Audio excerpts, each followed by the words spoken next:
आपल्या देशामध्ये मतदानाच्या दिवशी आपल्याला भरपगारी म्हणजेच कोणताही पगार न कापता त्या दिवशी सर्व कर्मचाऱ्यांना सुट्टी देणे हे प्रत्येक कार्यालयावरती बंधनकारक आहे.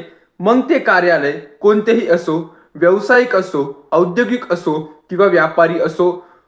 त्याचप्रमाणे जे रोजंदारीवरती डेली वेजेसवरती कामाला जातात त्या कर्मचाऱ्यांना देखील त्या दिवसाचा पगार मिळणे अत्यंत गरजेचं आहे. अशी स्पष्ट तरतूद लोकप्रतिनिधी कायदा 1951च्या कलम 135B मध्ये केलेली आहे.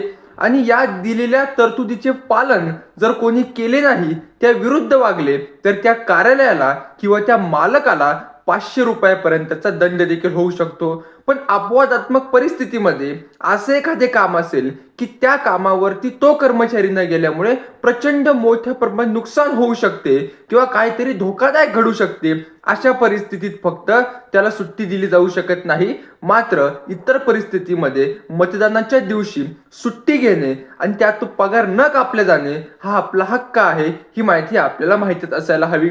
धन्यवाद.